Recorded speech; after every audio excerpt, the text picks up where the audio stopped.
Jai Gurudev student, class 9th. Today's our topic is election campaign. In our country,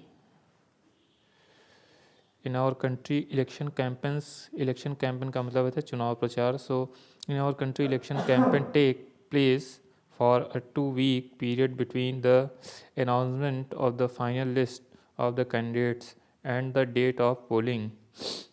इसमें देखा जाए कि हमारे देश में जो इलेक्शन कैंपेन होता है टेक प्लेस, ये शुरू होता है फॉर अ 2-week पीरियड. इनको 2 हफ्ते का समय दिया जाता है between the announcement of the final list.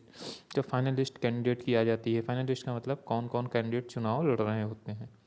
So and the date of polling, और जो डेट ऑफ पोलिंग होती है यानी चुनाव जिस दिन होना है उसके और जो कैंडिडेट की लिस्ट आ जाती है उनके बीच का जो 2 हफ्ते का समय होता है, इसमें चुनाव प्रचार किया जाते हैं. During this period the candidate contact their voters. तो इस समय क्या होते हैं कि जो हमारे कैंडिडेट्स होते हैं यानी जो चुनाव लड़ रहे होते हैं वो वोटर से अपने संपर्क करते हैं, एड्रेस इलेक्शन मीटिंग्स, इलेक्शन की जो मीटिंग होती है उसको संबोधित करते हैं.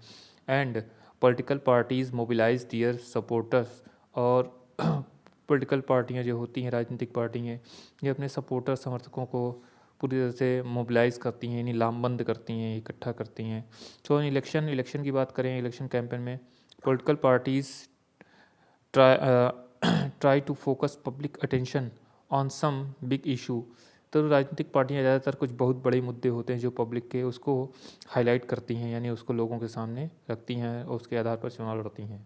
अगर एग्जांपल देखा जाए सो यहाँ पे तो जैसे the Congress party led by the Indira Gandhi, जब इंदिरा गांधी चुनाव लड़ रही थी सो तो गेव द स्लोगन, उन्होंने नारा दिया गरीबी हटाओ, remove poverty in the Lok Sabha election in 1971. So according to our election law no party और कैंडिडेट कैन. तो हमारे जो संविधान का जो नियम, चुनाव प्रचार का जो नियम है कि कोई भी पार्टी या कैंडिडेट किसी को भी ब्राइब और थ्रीटन वोटर्स, रिश्वत नहीं देगा और वोटर्स को और डराए धमकाएगा नहीं.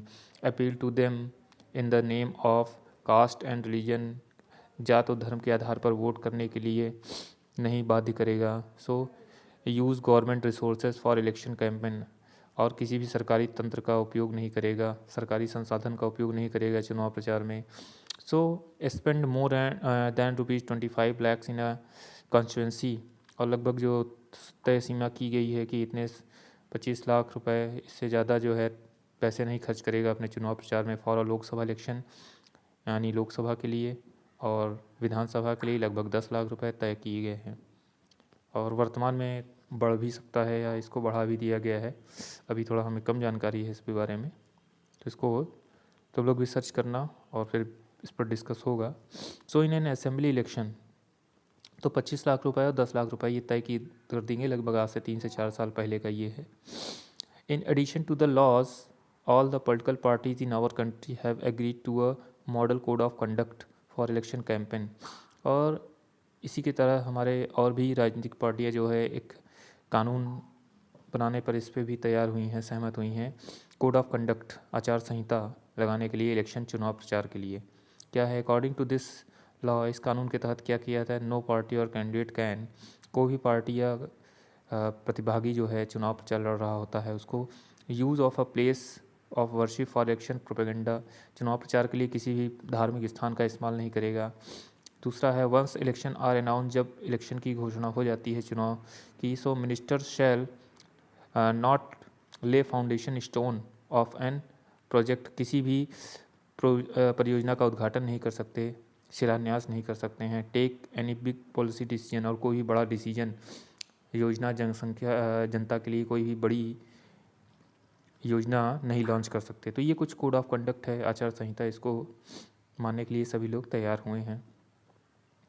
तो ये हमने देखा यहाँ पे इतनी चीज़ें हैं जो हमारे इलेक्शन को एक देखा जाए तो डेमोक्रेटिक तरीके से बना कराती हैं. और भी बहुत से ऐसे नियम हैं जिसको तुम लोग अपने बुक में देखना या नेट पे सर्च करना. तो यहाँ पे कुछ ऐसे नियम जो है हमने बता दिए हैं जो मुख्य नियम थे, और बाकी इस पर डिस्कस नेक्स्ट टर्न पे होगा.